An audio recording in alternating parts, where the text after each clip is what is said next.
26장 36절에서 41절까지의 말씀입니다. 네, 마태복음 26장 36절에서 41절까지의 말씀입니다. 우리 한 절씩 교독하도록 하겠습니다. 이에 예수께서 제자들과 함께 겟세마네라 하는 곳에 이르러 제자들에게 이르시되 내가 저기 가서 기도할 동안에 너희는 여기 앉아 있으라 하시고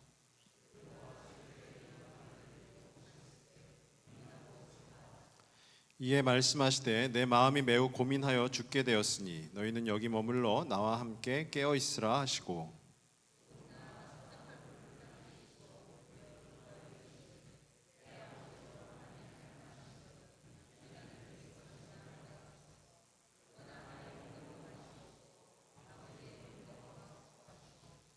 제자들에게 오사 그 자는 것을 보시고 베드로에게 말씀하시되 너희가 나와 함께 한 시간도 이렇게 깨어 있을 수 없더냐.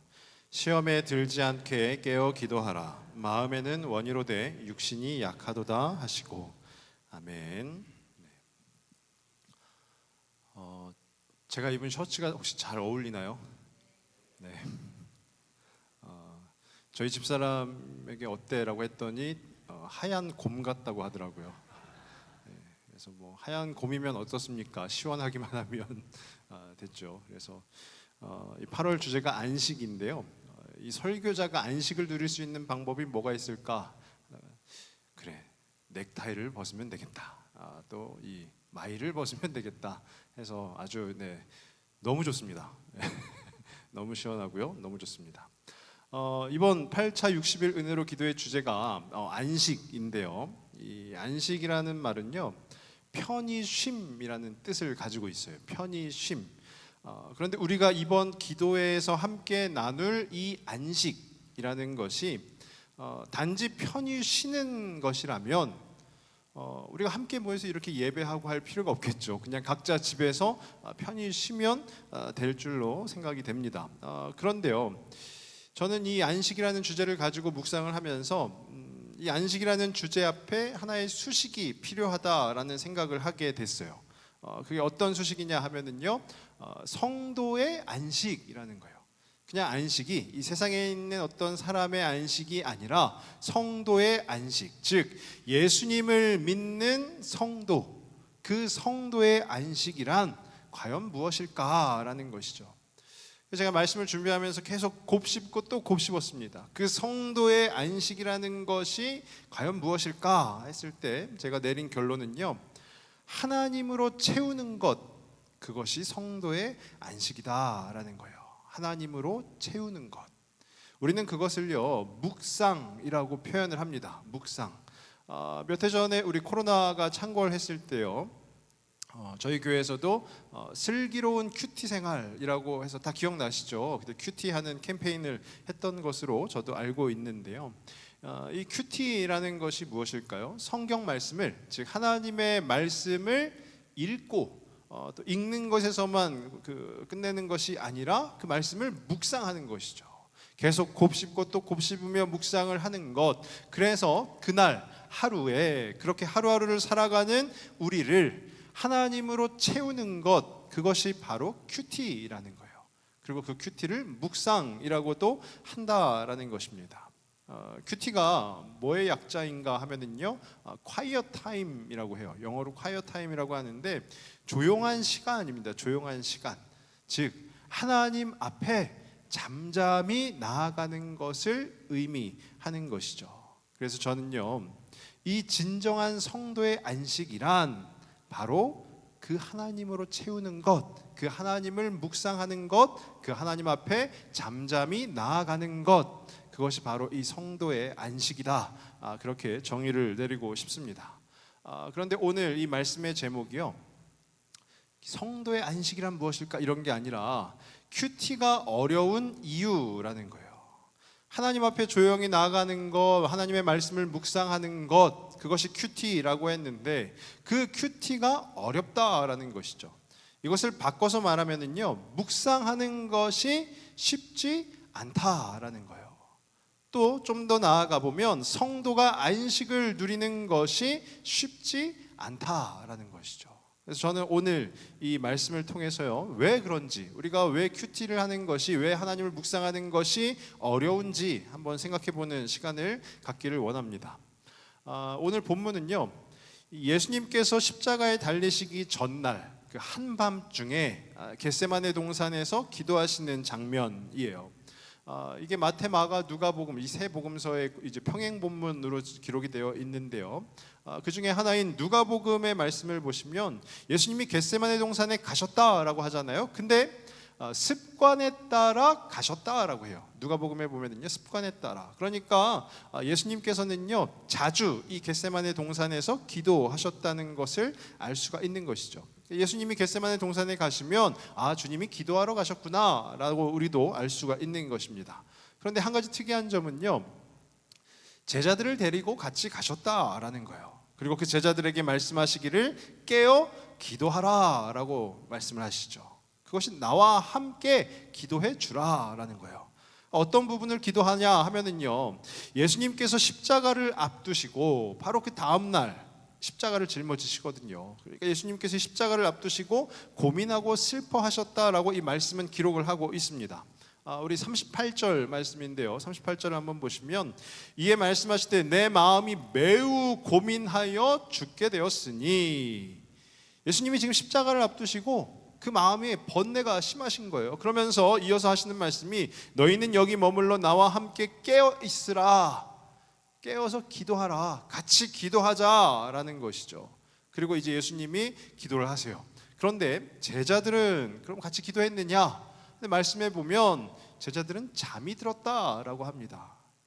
당시 상황을요, 예수님께서 이 겟세마네 동산에서 기도하시는 당시 상황을 조금 더 디테일하게 표현을 이제 누가복음에서 했는데, 누가복음의 내용을 한번 보시면 누가복음 22장 44절 말씀인데요, 예수께서 힘쓰고 애써 더욱 간절히 기도하시니 땀이 땅에 떨어지는 핏방울 같이 되더라. 예수님이요, 그냥 겟세마네 동산에서 하나님 이렇게 부르짖고 그냥 기도하다 이것이 아니라 정말 열심을 다해서 애써서 간절히 기도하셨다라는 거예요. 그래서 그 기도하시면서 땀을 흘리셨는데 그 땀이 땅에 떨어지는 핏방울 같이 되었다라는 것이죠. 이 누가복음의 이 구절만 보더라도요, 지금 이 상황이 어떠하다라는 것을 우리는 알 수가 있는 것이에요. 그냥 평범한 상황이 아니구나, 무언가 큰 일이 있구나라고 알 수가 있는 것이죠. 그러니까 상식적으로 생각을 해보면 그렇게 기도하시는 주님 옆에서 잠을 잘 수는 없다라는 거예요. 잠이 들기 매우 어려운 상황 아니겠습니까? 그런데 말씀은 그 제자들이 잠이 들었다라고 기록을 하고 있는 것이에요. 이것을 제가 보는 관점으로 정리를 하면은요, 오늘 이 본문 속에 예수님께서는요, 하나님 앞에 간절히 기도하심으로 그 어려운 마음을, 그 고통이 가득한 그 마음을 다 내려놓으시고 지금 예수님은요, 그 기도를 통해서 하나님으로 채우고 계시는 거예요. 그러니까 하나님을 묵상하고 계시는 것이다라는 것이죠. 이 겟세마네 동산은 다름 아닌 그 주님께는 콰이어 타임을 할 수 있는, 그 큐티를 할 수 있는, 하나님으로 채우는 그 시간과 그 장소가 되고 있다라는 거예요. 그런데 반대로 제자들은 보면은요, 그러지 못했다라는 것이죠. 하나님으로 채울 수 있는 시간과 장소가 주어졌음에도 불구하고 그들은 어떻게 했다고요? 잠이 들었다라고 말씀은 기록하고 있는 것이에요. 제자들은 왜 그랬을까요?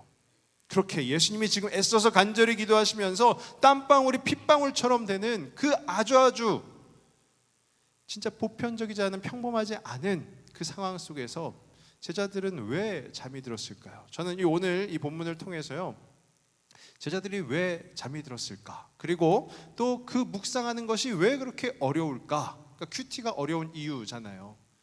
성도가 안식을 누리는 게 왜 그렇게 어려운가라는 부분에 대해서 두 가지 이유를 찾기를 원합니다. 먼저 첫 번째 이유는요, 그러니까 제자들이 그렇게 묵상하지 못하고 큐티를 어렵게 하면서 하지 못하고 성도의 안식을 누리지 못한 그 첫 번째 이유가 무엇이냐? 피곤하기 때문에라는 거예요. 피곤하기 때문에.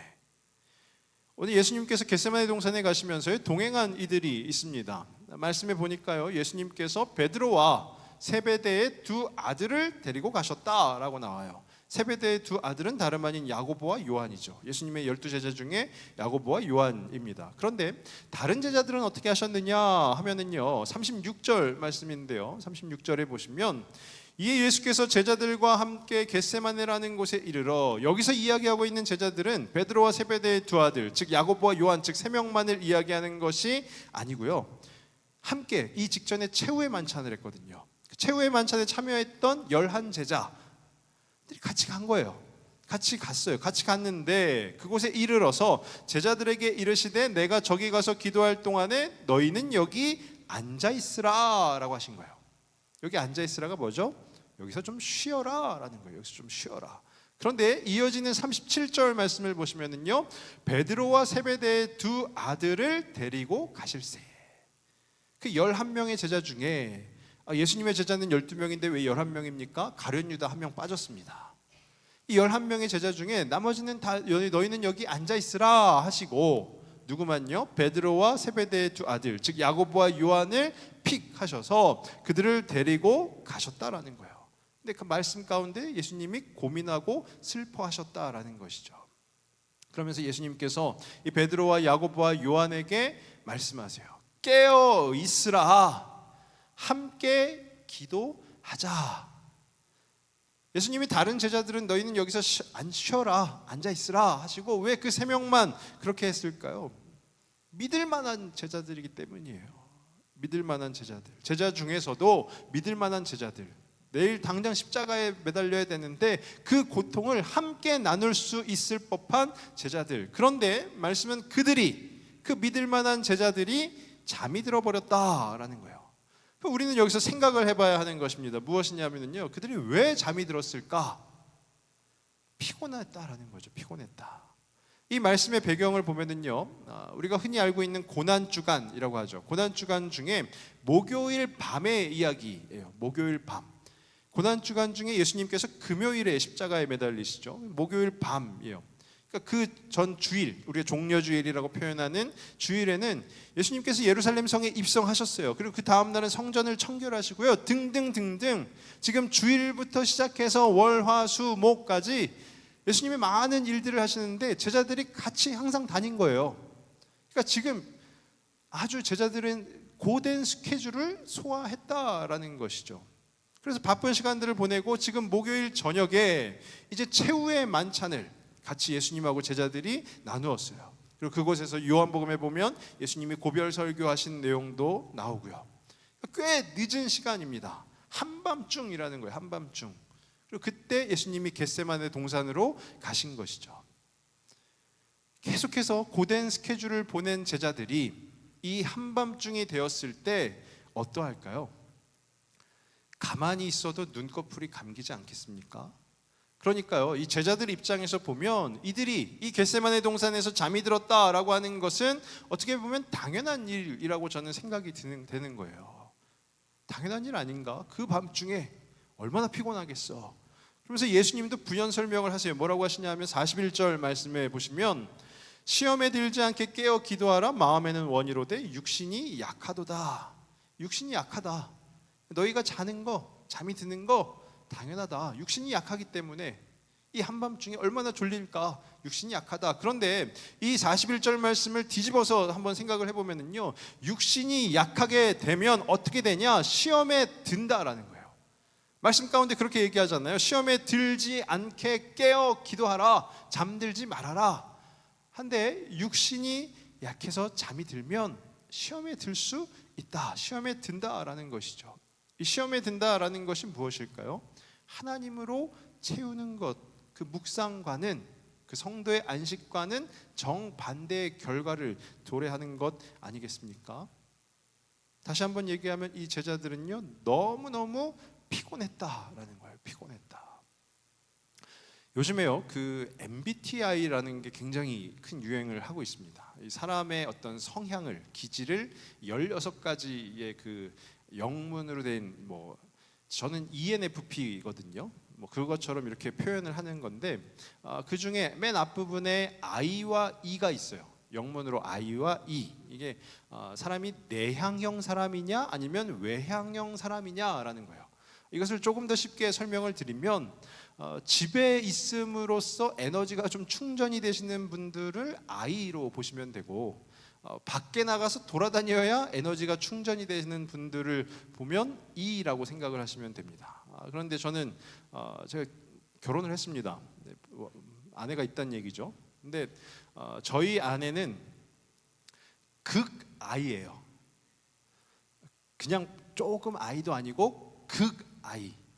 그러니까 무조건 집에만 있어야 되는 사람인 거예요. 그런데 저는 반대로 극 E예요. 집에 있으면 몸이 아파요. 무조건 밖으로 나가야 돼요. 저는 집에 들어가면 저희 집사람한테 항상 하는 얘기가 좀 나갔다 올까? 이런 거예요. 네, 좀 같이 좀 걷고 올까? 나갔다 올까? 저는 집에만 있으면 안 되니까 저는 무조건 나가야 되거든요. 그러면 저희 착한 저희 집사람이 같이 나가요. 나가서 뭐 산책도 하고 뭐 카페도 가고 뭐 그럽니다. 그러다 보면 저희 집사람은 이제 금세 에너지가 방전이 되는 거예요. 그러면서 피곤해, 빨리 집에 가자. 피곤해, 빨리 집에 가자라고 하는 것이죠. 그래서 저는 또 집에 들어오면 저는 또 피곤해져요. 어떻게 같이 살아야 될지는 조금 더 많이 기도를 해봐야 될 것 같은데요. 이처럼 성향에 따라서도 우리가 피곤함을 느끼는 시대가 되어 버렸다라는 거예요. 그런데요, 성향에 따른 것만이 아니라 이 시대 가운데 저희가 어떤 극심한 육체의 노동을 해서 몸이 피곤하다라는 것만이 아니라 많은 피곤함들이 있다라는 거예요.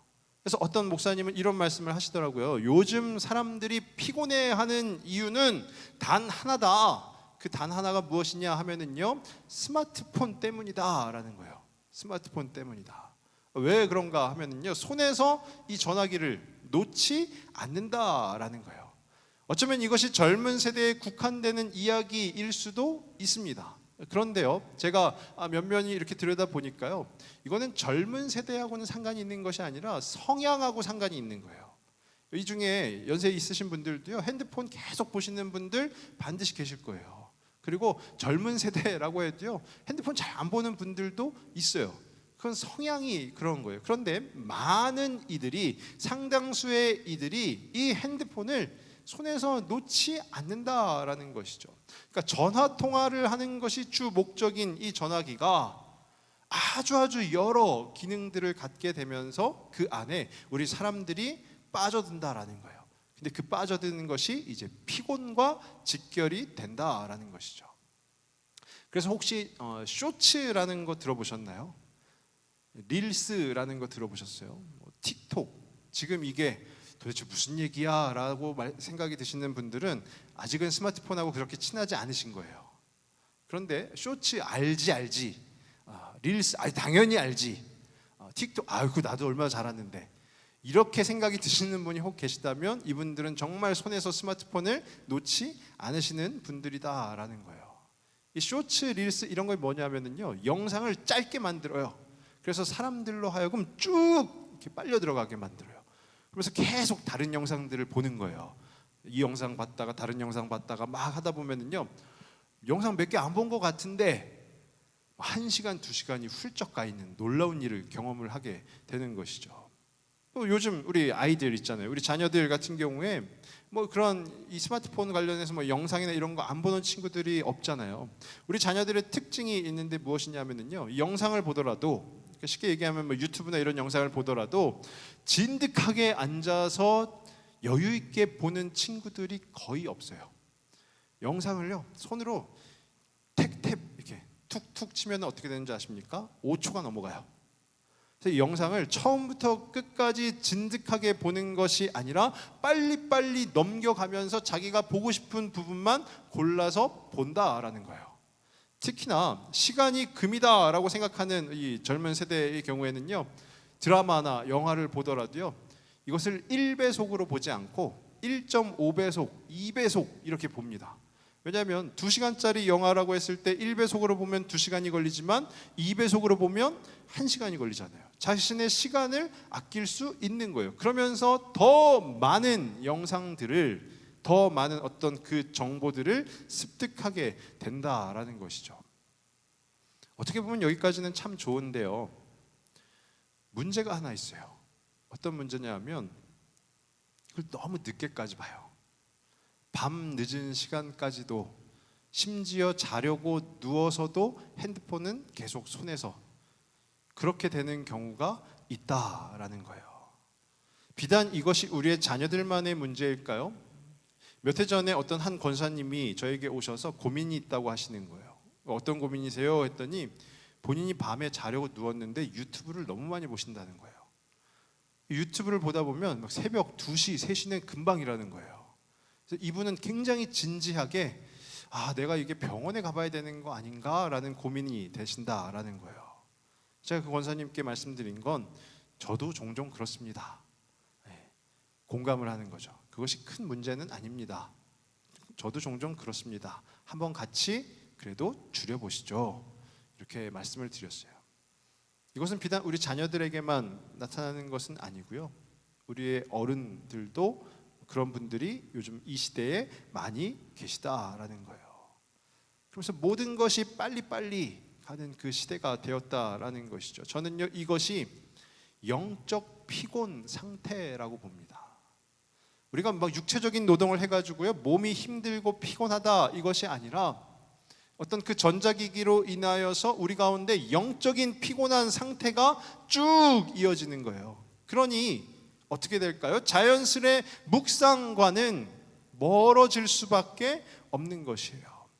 우리가 한번 곰곰이 생각을 해보시기 바랍니다. 진득하게 앉아서 하나님의 말씀을 곱씹으면서 묵상을 해본 적이 언제인가?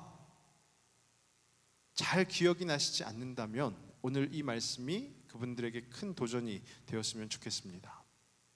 제가 중고등부 사역을 하는데요, 저희 교회 중고등부가 아니라 다른 교회에서 중고등부 사역을 했을 때 수련회를 갔는데요, 그 수련회에서 좀 특이한 프로그램을 하나 같이 했어요. 일명 멍때리기입니다. 멍때리기. 아무것도 안 하는 거예요. 그러니까 핸드폰도 다 수거하고요, 성경책조차도 주지 않아요. 그냥 가만히 있어라. 가만히. 애들이 너무너무 힘들어하는 거예요. 그걸 2시간 했거든요. 2시간 동안 아무것도 안 하고 가만히 있으니까 애들이 어떻게 될까요? 졸기 시작하고요, 자기 시작하는 거예요. 그래서 선생님들이 다니면서 깨웠어요. 자는 건 안 된다. 자는 건 안 돼. 너네 멍 때리기 하는데 잠이 들면 그 무슨 의미가 있냐? 아무 의미 없다. 자는 건 안 돼. 해가지고 돌아다니면서 막 깨웠어요. 그랬더니 애들이 막 손이 떠는 애들도 있고요, 진짜 너무너무 힘들어하는 거예요. 가만히 단 2시간도 있는 것을 견뎌하지 못하는 친구들이 요즘 시대에 우리의 자녀들이라는 거예요.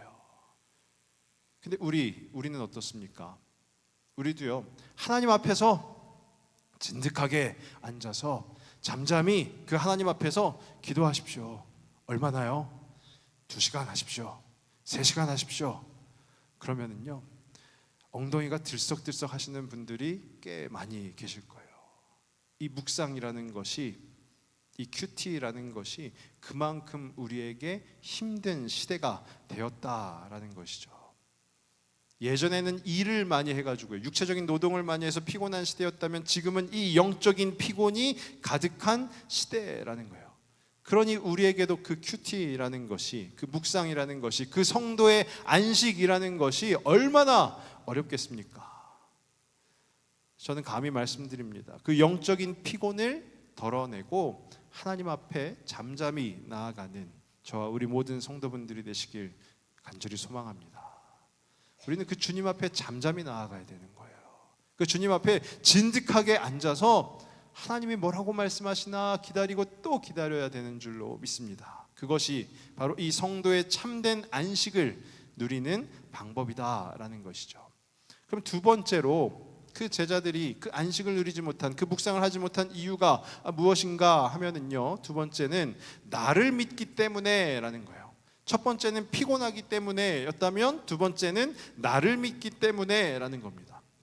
성도인 우리는요, 하나님을 믿습니다라고 고백을 합니다. 당연한 이야기죠. 성도인 우리가, 예수님을 믿는 우리는 하나님을 믿습니다, 예수님을 믿습니다라고 고백하는 것은 당연한 이야기예요. 그런데 만약에 우리가 무언가를 요청하는 그 기도를 하나님 앞에 했는데 이루어지지 않았어요. 심지어 내가 요청한 것과는 정반대의 결과가 일어나 버렸어요. 그러면 어떠하겠습니까?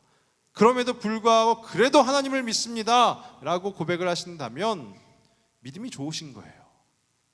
마치 이 말씀 가운데 있는 요나 이 선지자 있지 않습니까? 요나 선지자가요, 하나님께서 니느웨로 가라 라고 말씀하셨을 때 전 싫어요, 가기 싫어요.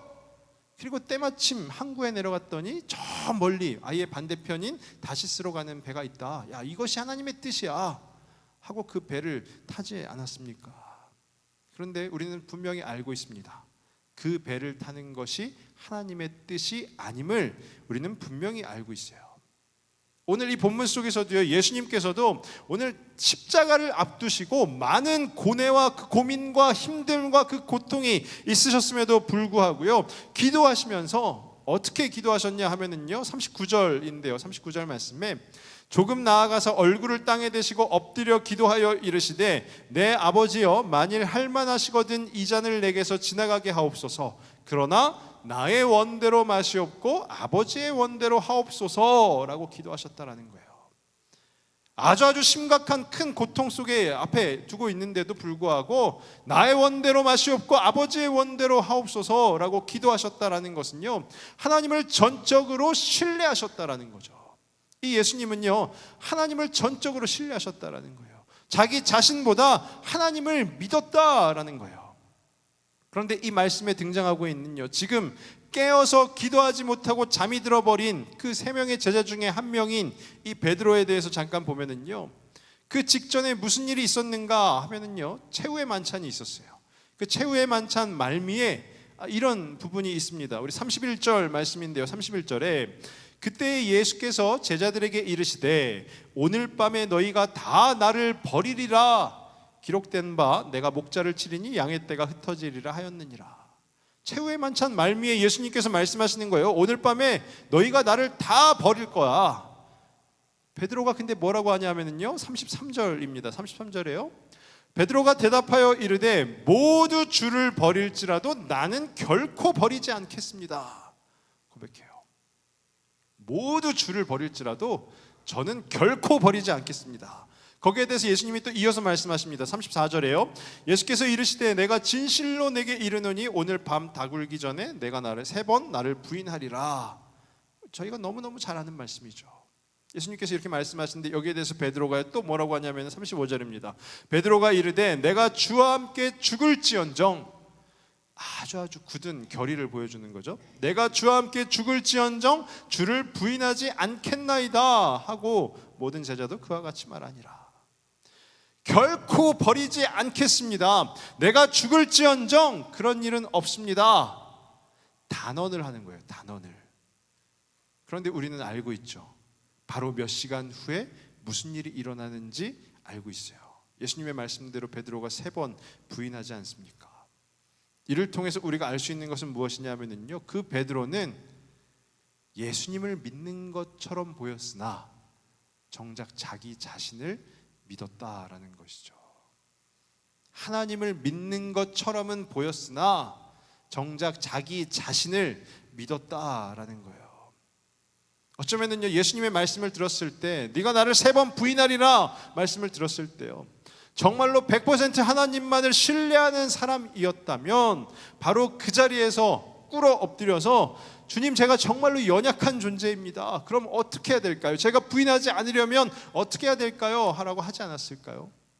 그런데 베드로는요, 내가 죽을지언정 그런 일은 없습니다. 자기 자신에게 너무 강력했던 거예요. 물론 75절 말씀을 보니까요, 26장 75절 말씀을 보니까 이에 베드로가 예수의 말씀에 다굴기 전에 3번 내가 3번 나를 부인하리라 하심이 생각나서 밖에 나가서 심히 통곡하니라 라고 했어요. 이 베드로의 통곡이 무엇을 의미하는 거냐면요, 이 베드로의 이 통곡함을 통해서 나를 믿는 그 믿음에서 하나님을 믿는 믿음으로 변화가 이루어졌다라는 거예요. 나를 믿는 믿음에서 하나님을 믿는 믿음으로 변화가 되었다라는 것이죠. 우리가 구약 성경을 보시면요, 이스라엘 백성들이 참 말도 너무 안 들어요.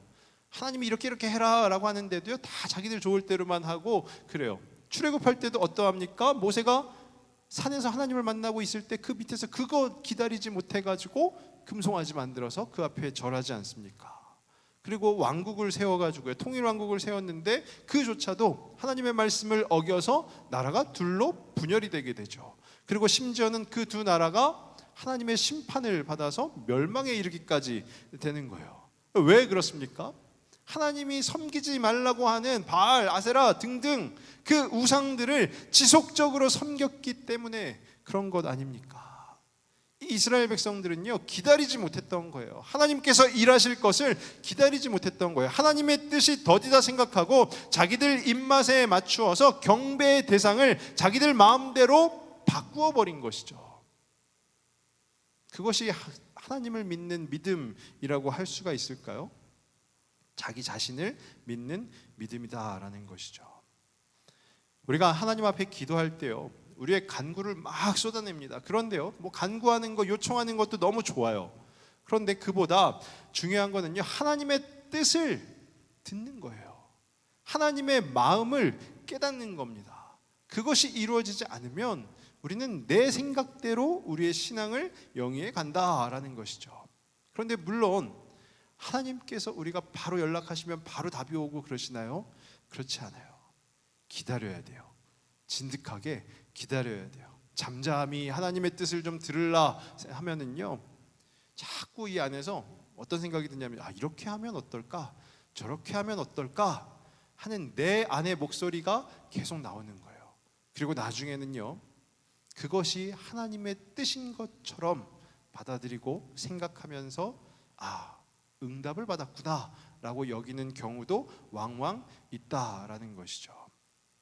그것이 우리가 우스갯소리로 이야기하는 내가 복음 아니겠습니까? 내가 복음, 누가 복음도 아니고요, 마가 복음도 아니고 내가 복음이다 라고 하는 말도 안 되는 이야기인 것이죠. 이 성도의 참된 안식은요, 잠잠히 그 하나님을 기다리는 것입니다.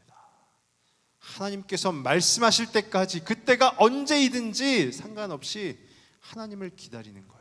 그 사이에 내 생각이 들어가고 내 뜻이 들어가고 내 마음이 들어가서 하나님의 뜻을 그르치는 것이 아니라 언제가 되었든지 하나님께서 일하실 그때까지 기다리는 것, 그것이 바로 나를 믿는 믿음이 아닌 하나님을 믿는 믿음이다라는 것이죠. 제가 종종 개인 기도 이렇게 시간을 가지면은요, 저는 주로 묵상 기도를 하는데요, 끊임없는 질문들을 합니다. 하나님 앞에 끊임없는 질문들을 해요. 어떤 질문들이냐면 보통 하나님, 이러이러한데 어떻게 해야 될까요? 이러이러한데 어떻게 해야 될까요? 상황과 환경에 따라서 하나님 어떻게 해야 될까요? 어떻게 해야 될까요? 그런 끊임없는 질문들을 던져요. 그러면 바로바로 하나님께서 자, 이건 이렇게 하고 저건 이렇게 하고 이렇게 하면 얼마나 좋겠어요. 그러지 않으세요. 계속 기다리는 거예요. 계속 기다려요. 너무 고요한 나머지 제가 종종 잠이 듭니다. 오늘 본문에 나온 제자가 딱 저예요. 제가 잠이 들어가지고, 제가 잠이 들었을 때 주님이 말씀하셨을 수도 있어요. 제가 못 들었을 수도 있어요. 그리고 기도를 계속 오랜 시간 해도요, 그것이 해결이 되지 않을 때도 있어요. 그럼 힘들죠. 마음이 어렵습니다. 그런데 하지만 하나 변하지 않는 것이 있다면 그것은 그럼에도 하나님을 신뢰한다라는 거예요. 그것을 끊임없이 훈련하는 거예요. 내 뜻대로 되지 않아도, 하나님이 아무런 말씀이 없으셔도 나는 그래도 하나님을 신뢰해. 나는 그래도 하나님을 믿어. 그것을 계속 끊임없이 훈련을 하는 것입니다. 그렇게 하나님만을 신뢰할 때요, 오늘도, 우리의 오늘도 내일도 그것을 이루어 가시는 분이 우리 하나님이십니다 라고 자신 있게 고백할 수 있는 것 아니겠습니까? 이 성도의 참된 안식이라는 것은요, 나를 믿거나 나의 생각을 따르거나 어떤 상황과 환경에 이끌려 가는 것이 아니라 오늘도 그리고 내일도 우리를 인도하시는 분이 그 하나님이심을 온전히 신뢰하는 것, 그렇게 하나님으로 채우는 것이 바로 우리 성도의 참된 안식 아닐까요? 저는 그 성도의 참된 안식을 누리는 저와 우리 모든 성도분들 되시길 주님의 이름으로 소망합니다. 큐티가 어려운 이유라고 했는데요. 첫 번째는 피곤하기 때문에라고 했어요. 이 영적인 피곤이 가득한 시대 속에서도 깨어서 기도하는 저와 우리 모든 성도분들이 되실 수 있기를 원합니다. 두 번째는 나를 믿기 때문에라고 했어요. 온전히 하나님만을 신뢰함으로 그 성도의 참된 안식을 누리는 우리 모두가 될 수 있기를 간절히 바랍니다. 이제 주의 임재 앞에 잠잠해라는 찬양을 할 건데요. 이 찬양의 가사를 보시면은요, 주의 임재 앞에 잠잠해 주 여기 계시네라고 해요. 오늘 이 자리에 하나님이 계신다라는 것이죠. 그럼 그 이 자리에 임재하고 계시는 그 하나님 앞에 우리가 무엇을 할까요? 하나님 저 왔어요 막 이렇게 할 것이 아니라 하나님 앞에 잠잠히 나아가는 거예요.